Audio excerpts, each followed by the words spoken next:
Welcome to Krav Life. My name is Paul Simos, and today on our show Train to Fight, we have Mr. Guy Moore. It's going to be super interesting, so make sure you hang out for that.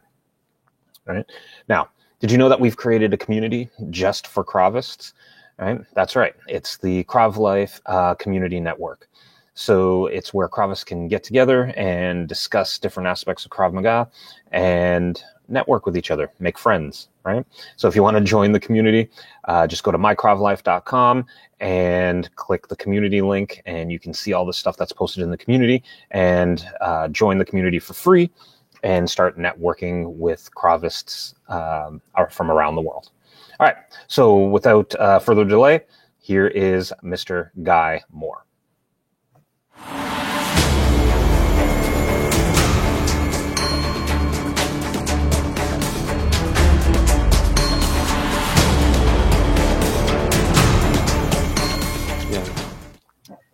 So, welcome to the show, sir. How are you doing? Thank you very much. I'm doing well. Good. All right. So, some people will know who you are, and then there's others in our audience who don't know who you are. Can you give us a quick, brief introduction on yourself? Yeah, sure. Mm-hmm. My name is Guy Moore. I hold a PhD in physical education, and I've been into the field of martial arts for about 40 years. Mm-hmm. I was head of the martial arts disciplines at Wingate Institute, which is Israel National Sports Institution. And now I run the Israeli College of Sports, which is another Israeli College of Sports. And we have various programs from swimming to athletics, all kinds of martial arts as well, and baseball, softball, and all kinds of athletics activities. So basically, I run the college with one of my colleagues. And again, I'm responsible also for the martial arts activities in our college. And that would include Krav Maga as well, right? It includes everything. Like you have like more the competitive sports, which are judo, boxing, Thai boxing. Mm-hmm. And in Israel, they have divided, and they said that all other martial arts are under one umbrella. Okay. So we can call them other. The name in Hebrew is much worse, so I won't say it, okay? Okay, all right. Fair enough. Yeah, so Krav Maga is under the others. The others. So, all right. Yeah. Okay. because in Krav they do much worse things to people, I guess.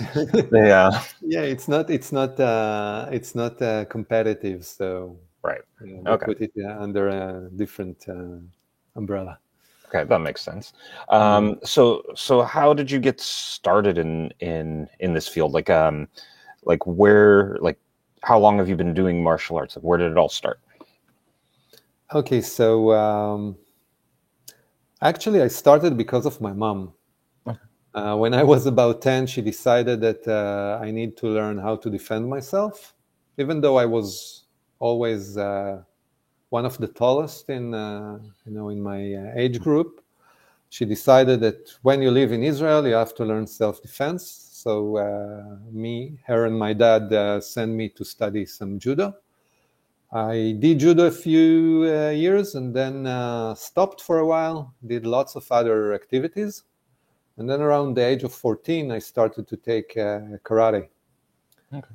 From karate, it shifted to Thai boxing and kickboxing and full contact karate. My mythological instructor was a policeman, so he had lots of self-defense experience, and he also studied under IMI as a policeman and as a private trainee. So we also had a part which discusses the self-defense aspects of combat. And it was a very varied training.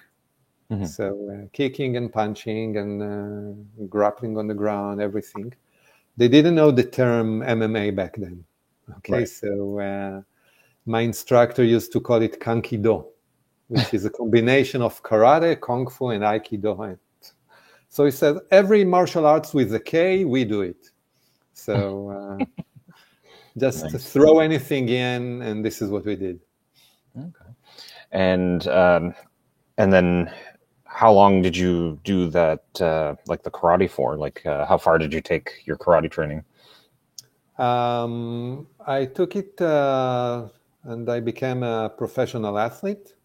Yeah. I trained with the Israeli karate national team. I competed a little bit, even in Toronto. There's the annual Kobuta Cup. I don't know if it still runs, but I was training in karate under Takemasa Okuyama from Toronto.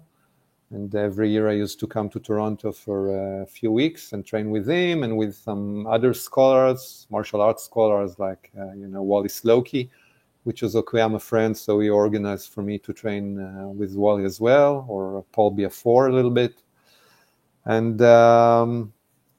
basically, for several years, I was a competitive athlete, which is fun. Okay, I find it very, very interesting. And along the way, I continue my studies and I run some martial arts studios in Israel. That's general it. Okay. And did you ever formally learn Krav Maga? Like, did you go into the military, anything like that? Okay, we had Krav Maga as part of our compulsory curriculum. So when you, back in those days, when you wanted to be like a martial arts coach, in your program, we had a special program of Krav Maga, which you get licensed to teach Krav Maga in schools. Okay. So at those times, they wanted that all martial arts coaches will be able to teach Krav Maga in high schools. So there was a special program of Krav Maga, which was taught to us, so we can teach it later on in schools. Okay. And so from there, you were in university, and how did you become like involved with Wingate and all that stuff? When I started to go to the university, I studied economics. Okay. And then I went to the university studying economics, but my main focus was on training in martial arts. So one of my friends in the university told me, "Look, Guy, you're much better in martial arts than in economics. So maybe it will be a better suggestion for you to focus on what you're good at." I still don't know if it was like a good suggestion, but there are many economics, and I didn't want to work in a bank eventually. So I decided to develop more the athletic side, and I shifted and started to study at Wingate Institute, which there I continued to study, did some research in conjunction with American University, and slowly got my academic credentials through that. Okay. And did you eventually have a position at Wingate? Yeah. Eventually, I was head of martial arts discipline at Wingate Institute, and I was responsible for all international affairs. Basically, there wasn't a lot of international activity at Wingate. I was the one who opened it abroad, and then we started like programs of bringing foreign students to Israel and sending lectures from Wingate abroad, mostly Krav Maga programs. After a while, other institutes start to copy us, which is reasonable. But we always focused on the professional and academic aspects of Krav Maga. We never focused on technique, which for me, it's very important because there are many techniques. There are many good techniques.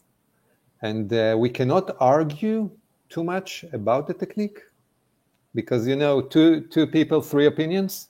Yeah. So one person will show a defense against a knife, and the other one will say, no, it will never work. Okay, so one of my colleagues says that we don't have enough statistical data to actually know if it works or not.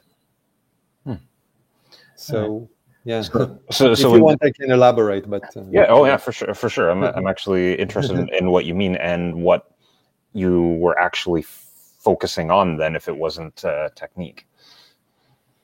Okay, so let's say there is a guy. I know one of them who was in like a, how you say, hold up in a bus in Brazil. Okay.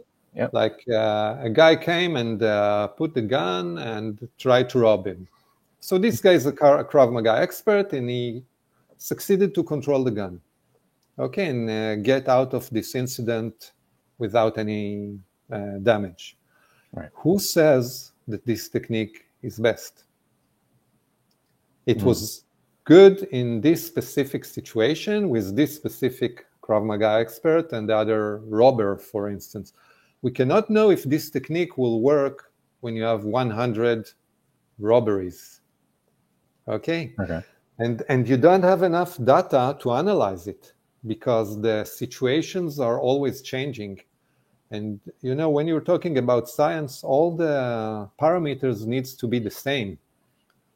Right. So this is why there are many techniques, because every expert feels this technique is the best. But it's best for him, and it might be best for him in a very specific situation. So this is why we say there are principles, and as long as you follow the principles, the technique is not, I'm afraid to say it, it's not that important. It's important, okay? Yeah. But it can be this or that. Okay. Yeah, okay. Kind of get. So is this kind of where the idea of principle-based instruction comes from? Yeah. Actually, it was first written in a book in about 1945. The name of the book is Judo Shimushi, which means practical judo. Back in those days, Israel was ruled by the British, and we had like undercover army. They called it the Haganah. The Haganah was training in self-defense and shooting and throwing stones and everything. And they actually laid the basic principles of the Israeli hand-to-hand combat system. And one of their principles, they only had 4, okay? One of the basic principles was do not teach techniques, teach principles. Because once you teach techniques, you narrow the ability of the combatant to react to the changing situations of combat. Okay, yeah. What were the other 3 principles? One of them is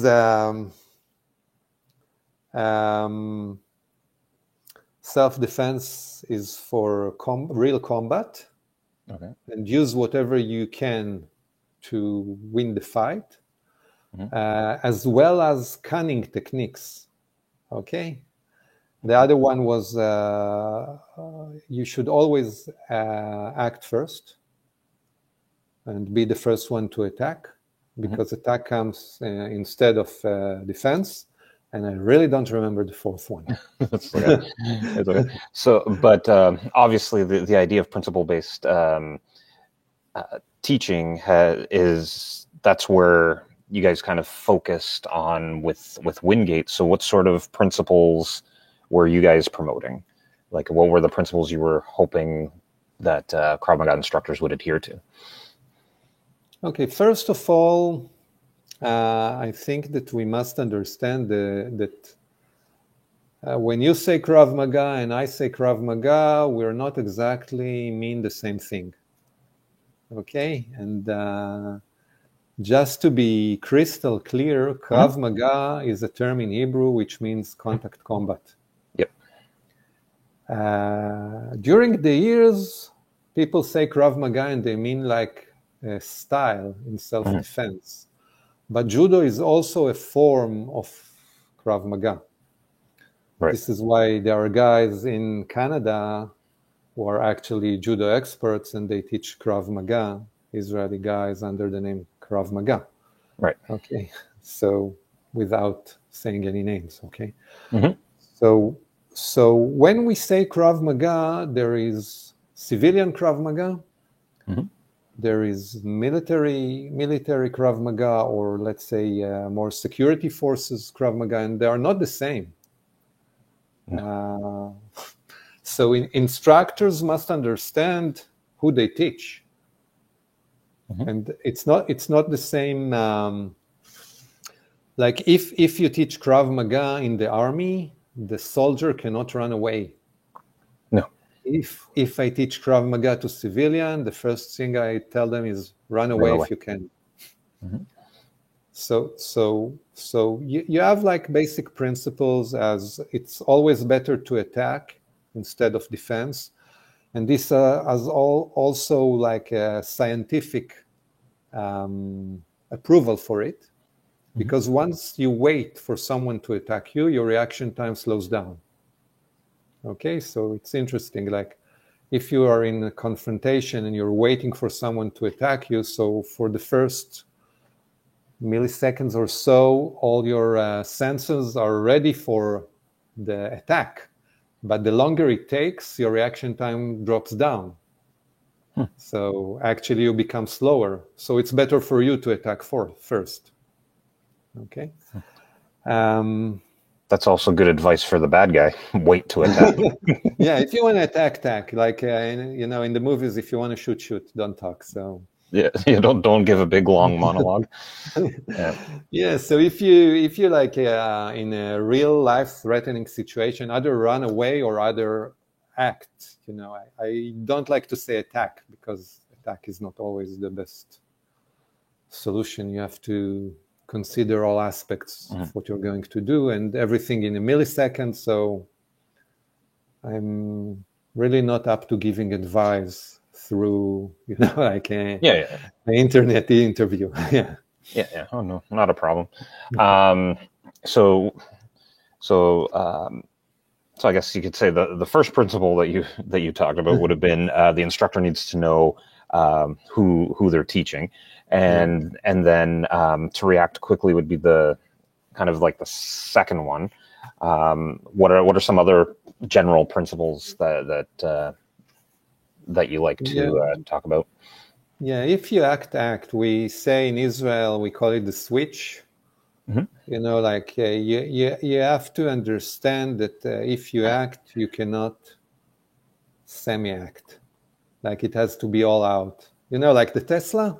I heard that it goes from 0 to 100 in 4 seconds. Yeah. So 4 seconds, it's too long in real combat. It has to be a switch. This is why they're talking about the switch principle. So from 0 to all out in a split of a second. Otherwise, you can't do it. Another principle is aggressiveness. If you're not aggressive, you cannot overcome the obstacles. This might explain a little bit about Israeli behavior around the world. And let me apologize for it. But sometimes it's just a mean to get what you want. And people sometimes get confused, and they say that aggressiveness can help in other situations, which actually can bring to the other side. Like it can create losing. Right. So you have to know when to apply it. Okay. So know when to apply the aggressiveness, but when you've determined that it's needed, you just have to go for it all out. Yeah. Okay. All out. Yeah. So aggressiveness. Is there any other important principles that you'd say? I just invented now. I just invented it now. Okay. Yeah. Be smart. Be smart. There we go. The best principle of all. So I was reading one of your papers last night, because how many papers have you written anyway? Research papers, like a few, eh? Quite a few, and now I'm. There was a time that I was very busy, And now, like, it's my main objective to write at least 2 articles, 2 papers, like academic scientific papers each year, mainly focusing on aspects of martial arts, combat, and business management, because these are the 2 things that I'm interested in. Right. So the one that I was reading last night is motor control mechanisms and the practice of Krav Maga. Yeah. Right. So it's interesting. You're talking about the the reflexive response and all that. Can you give us a brief synopsis of this paper and what it means for us? Yeah, like in Krav Maga, people use the term reflexive reaction, reflexive defense, and they say a lot the word reflex. So what I tried to find out is what is actually, let's call it, and I didn't invent the name, the self-defense reflex. It's in the paper. So there's a reflex which is called the straddle reflex, and actually this reflex was harnessed for self-defense purposes. Dr. Moshe Feldenkrais, who's actually the founder of Krav Maga, because he discovered this principle. He took a bunch of guys in the 1920s and he started to teach them techniques which followed the straddle reflex. So the first movement was the straddle reflex, and the follow-up movement was a self-defense movement that Moshe Feldenkrais has decided to teach. He teach these 2 together for 3 months, then stopped training the guys for 1 year, and then after 1 year he searched the reflex or the reaction, and he saw that it still works. This means that he created a motor pattern, like a computer program in their brain, which takes the reflex, the natural reflex, with what he taught them. And actually this is Krav Maga. Because you want to teach people self-defense in a very short time, and you can do it. I don't want to say the word only, but today we know that if you harnessed the straddle reflex to another motor pattern, you can teach self-defense faster. Right. So this is like the main idea of the paper. And you're also in the paper talking about how did it go? Whether it was better to have just one I guess outcome, like one reaction, versus having multiple reactions. Can you elaborate a little bit more on that? Yeah.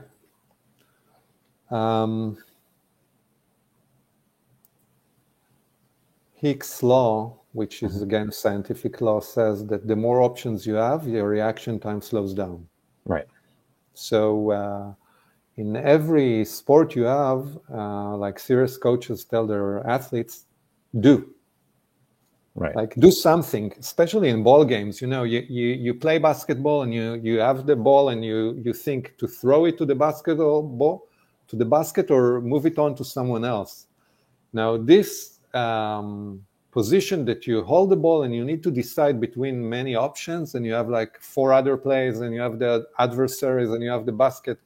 Should I bounce? It takes time. So the more options you have, your reaction is slower.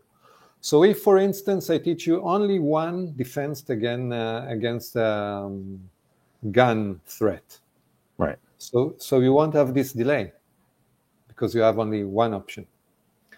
On the other end, the position that you are being threatened is not always suitable for this specific reaction if I teach you only one.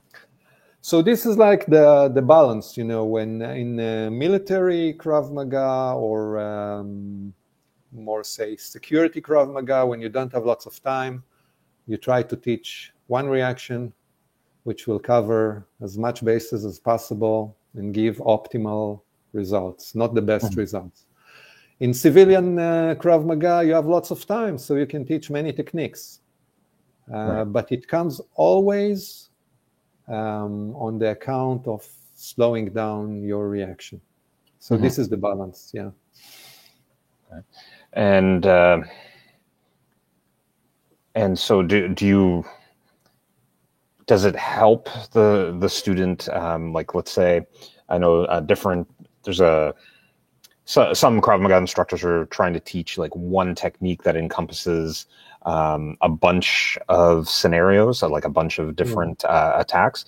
Is that more beneficial for the student, or or do you feel it puts them more at risk of not being able to effectively defend themselves? Okay, we cannot answer that. Right. Okay, again, Not because enough data. not enough data, but I told you I was a competitive athlete. Right. There was one guy who was a world champion, and he won all the fights with the same technique.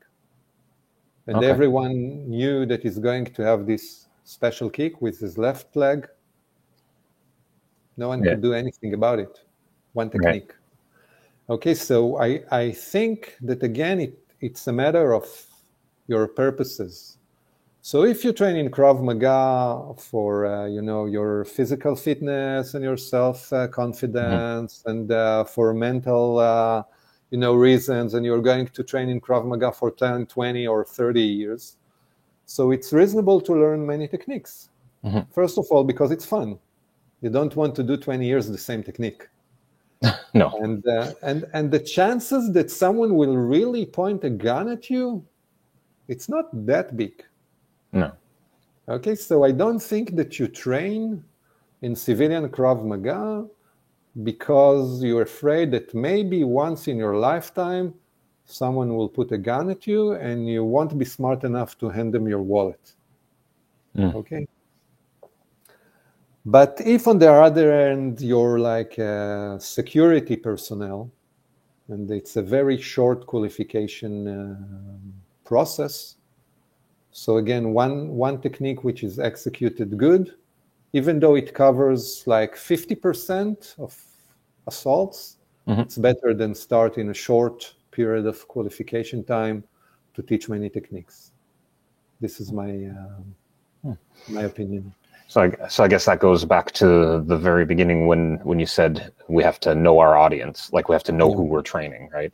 So, and why Krav Maga is divided into three very specific groups. Yeah, that makes sense, because I think in a lot of Krav Maga training they don't delineate that enough. That this is military, this is law enforcement. Like there's some of that, but I think there's a lot of crossover too. I want to mention something with your permission. Go ahead. Even if you do civilian Krav Maga, my suggestion is that until you complete building a motor program, which again, it's like a computer program in your brain, don't do many techniques. Now, it's a great challenge for the instructor how to keep the classes interesting, even though it teaches very few techniques. This is the main challenge for doing it. But then if you have like built in the first year 2 or 3 motor patterns which are good and they work, this will be the first reaction of the student. Right. So then you can continue. But if you start with teaching too many techniques at the beginning, first of all, it confuses. And then it takes more time to assimilate. And I think it's less effective. Have you, I don't even know if this would even exist, but do you know of any way to sort of group, whether it's attacks, like maybe group attacks, so that one specific reaction can be done against that collective group of attacks generally? Like, is there any sort of way to kind of do that, or? Yeah. Quite a few years ago, Mr. John Whitman Okay. from the Yeah, John. United States. Yeah. He came to us for a fifth-degree black belt examination. Mhm. And his examination was exactly this: to show one technique which covers as many options as possible. Okay.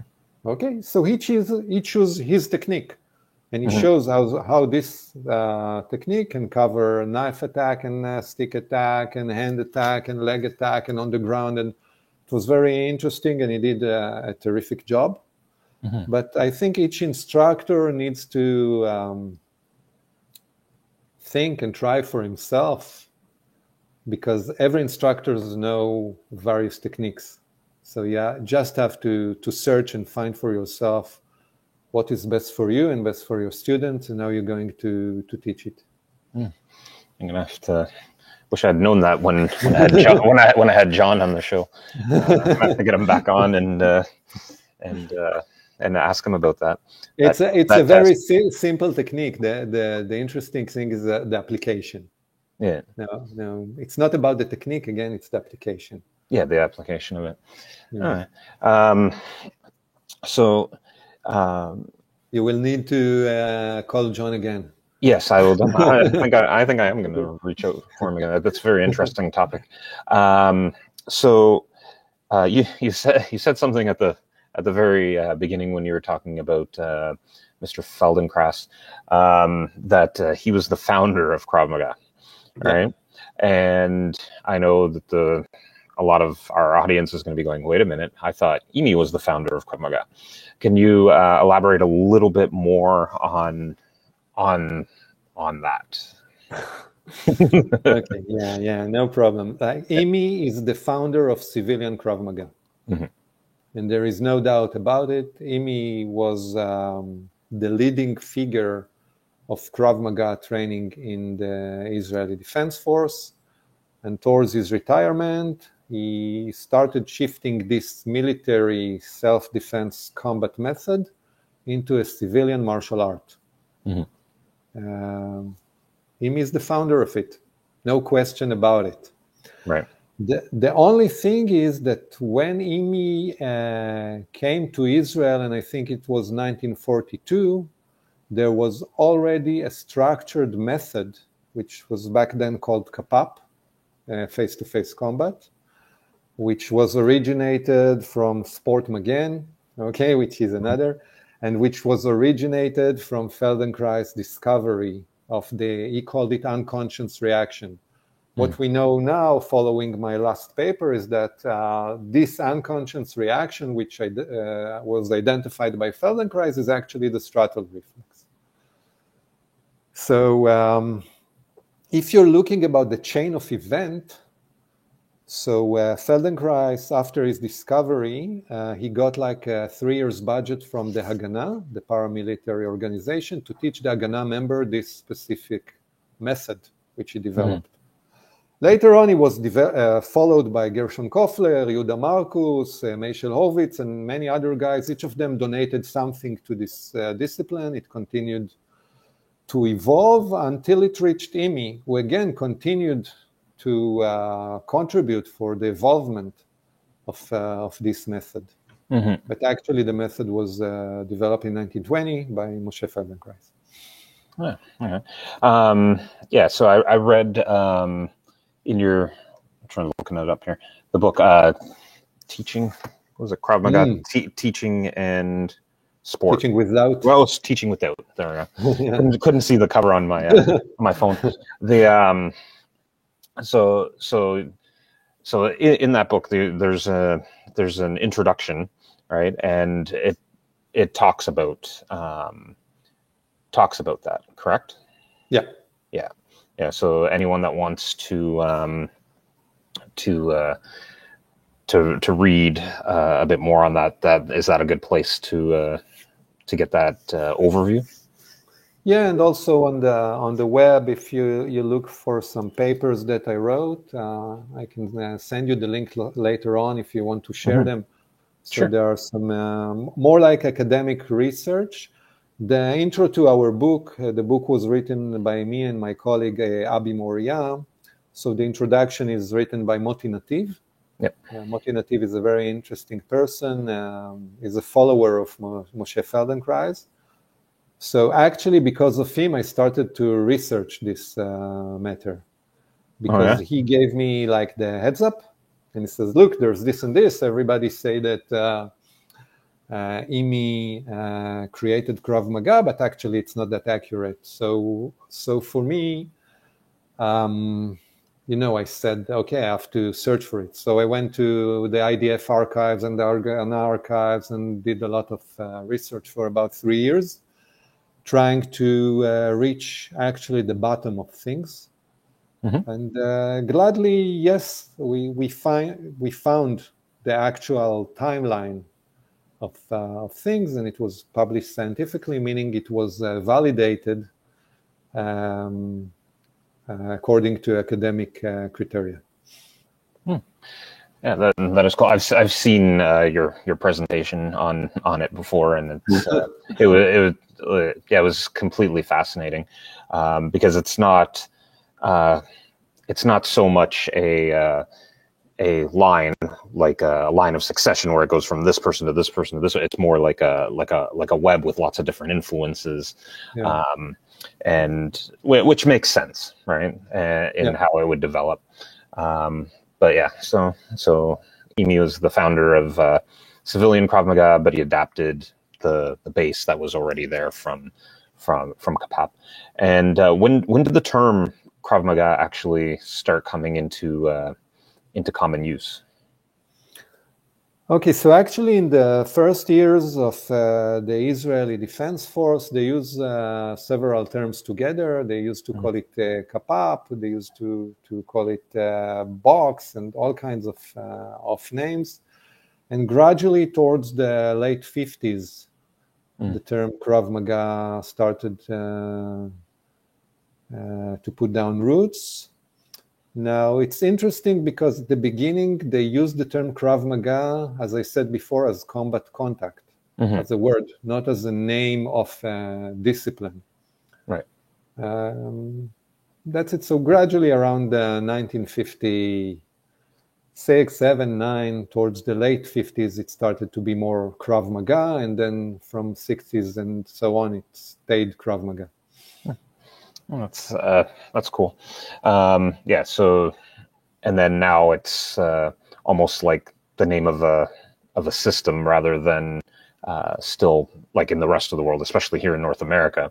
It takes on Krav Maga is kind of like the same thing as like karate or judo. It's specific to this particular style of self-defense, and doesn't encompass a lot of things. So is it becoming that way in Israel too? Like where Krav Maga is referring specifically to the combat art, or is it still a general thing? No, it's not a general term, but you cannot write a trademark on it, right? Because it's words in Hebrew. So as you cannot register the trademark on the word shalom, which everybody probably knows, so you cannot register the trademark on Krav Maga. So at the beginning, there were lots of trademarks, but then eventually when people understood that any person can sketch a logo and call it Krav Maga, and no one has, claim for the term. So there are less trademarks. I think now there may be only one. But, people are not bothered. Yeah, no, there hasn't been trademarks in a long time here anyway. Not on Krav Maga or any sort of karate or martial art or something like that. All right, sir. Well, this has been fascinating, right? As is always. Whenever I talk to you or have listened to your lectures, you're just like a wealth of information. Is there anywhere where people can kind of get more, like if they're interested more in your papers and stuff, like is there an actual site where everything is listed, or? Okay, so first of all, you give me now an idea. Oh, I'll give you an idea. There we go. I'll try to put something out there. But meanwhile, I think I'll forward to you like a bunch of links, to my last work, and then people can take it from you. And if they're interested in heavy reading, is that the right phrase? Yeah, heavy reading. Yeah. If they're interested in heavy reading, I tried my papers to be, easy to understand and not to use too long letters, words. So. Yeah. No, they're not. I didn't find any of them really hard to read. It's just sometimes it's like because you use the shortened forms or acronyms, and then I have to keep going back up to the top. Oh, what was that one again? Okay, all right. That one. I write it on a note whenever I read. Oh, there we go. I write it on the note because I know it will come again, and I wouldn't know what he meant. Yeah, there we go. Yeah. So I think what we can do is we can create on the My Krav Life directory page. We can create a link and to link to your stuff. I think that would be cool. All right, we'll talk about that, and we'll put that up. All right. So thank you for being on Krav Life, and you have yourself a good day, sir. Thank you for your time. Bye. All right.